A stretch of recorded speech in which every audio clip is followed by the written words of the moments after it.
करूँगा कि वे सभी भक्तों को अपना आशीर्वचन दें। माता रामो मत पिता रामचंद्र स्वामी रामो मत सखा रामचंद्र सर्वस्व में रामचंद्रम दयालु नान्यनेव जाने न जाने न जाने दक्षिणे लक्ष्मणो यस्य वामे च जनकात्मजां पुरतो मारुतुष्यं तं वन्दे रघुनंदनम सिया राम में सब जग जानी करहु प्रणाम जोर युग पानी।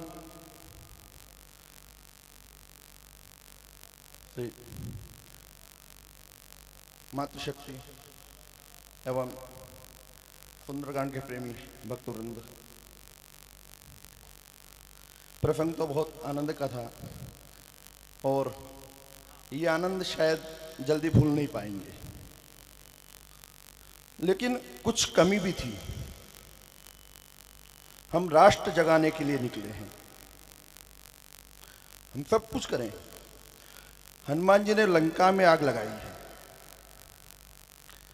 और उसमें कहा जिन मोहि मारा ते मैं मारे। सुंदरकांड पढ़ने के बाद में सुंदरकांड को आत्मसात करें। हनुमान चालीसा और सुंदरकांड हमें वीरत्व का भाव जगाने के लिए है। हमारे शास्त्र जो हैं बहुत सूक्ष्म रूप से समाज को चेतना देने वाले हैं। हमने बहुत अच्छा गायन किया। इस समय राष्ट्रभक्ति की आवश्यकता है। यूक्रेन को देख लीजिए, ताइवान को देख लीजिए, वो अमेरिका का पिछलग्गू बना रहा। राष्ट्रीय चेतना जागृत नहीं हुई। वहां का बोलता था नाटो देश हमारा सहयोग करेंगे, हमको यूरोपीय देश सहयोग करेंगे।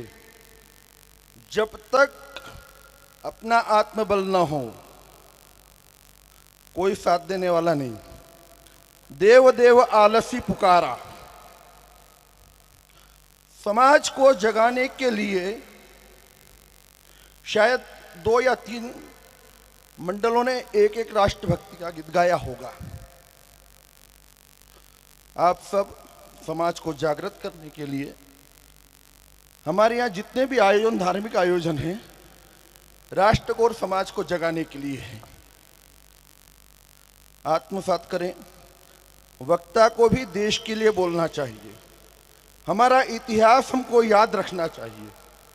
हम इतिहास भूलता है जो देश, उस देश का पतन होता है। इसलिए आप सब विचार कीजिए।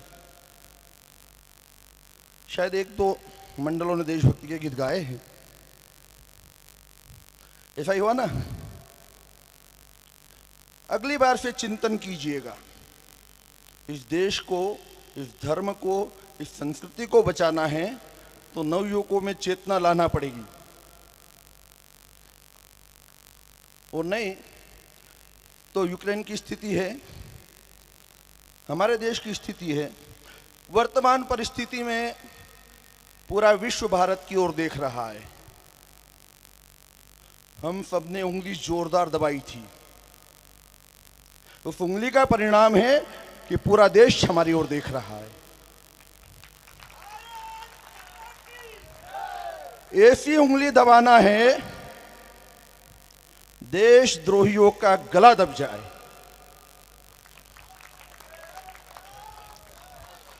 विचार करिएगा।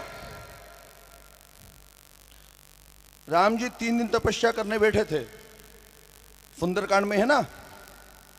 लक्ष्मण जी ने कहा था देव देव आलसी पुकारा।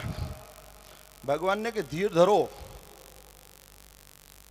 जहां धनुष उठाया समुद्र शरण में आया ना। आज पूरा विश्व भारत की शरण में है।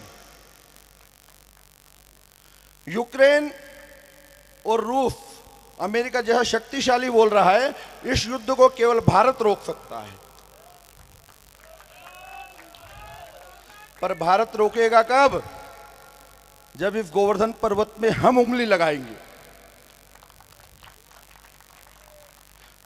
सब भूल जाओ कुछ दिन के लिए।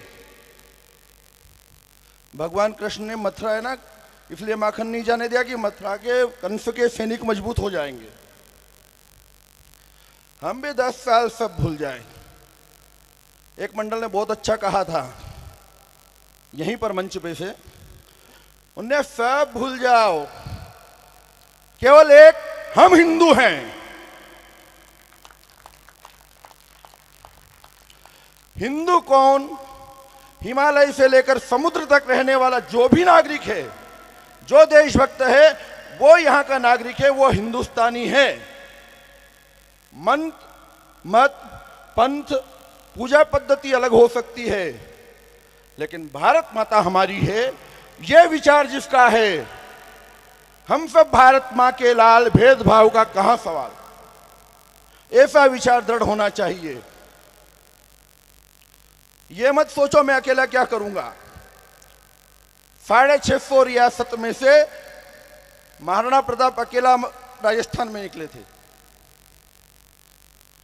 पूरे देश में हम गुलाम नहीं रहे, कुछ 2-4 प्रदेश में ही मुगलों का राज्य रहा। हम चक्रवर्ती थे।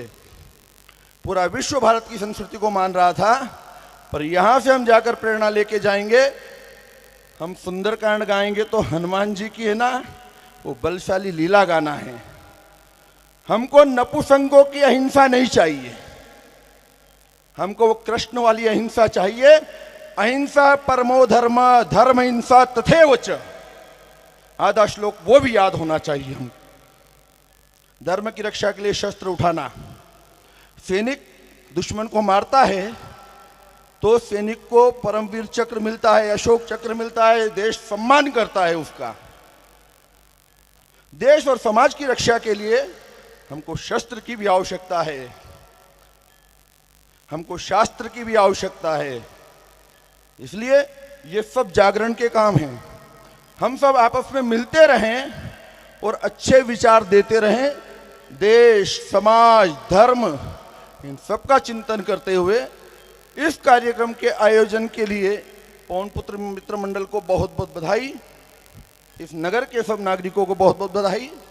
ऐसा कार्यक्रम श्रेष्ठतम कार्यक्रम है और इसको महाकुंभ का नाम दिया। आधा भारत तो यहाँ आ चुका है और यहाँ से पूरे देश को संदेश भी जा रहा है। हम भी अपने यहाँ जाकर विचार करें। और इस श्रेष्ठ कार्यक्रम के लिए ललित जी और उनकी पूरी मंडली को बहुत बहुत धन्यवाद। अस्तु। जय श्री राम। बोलिए भारत।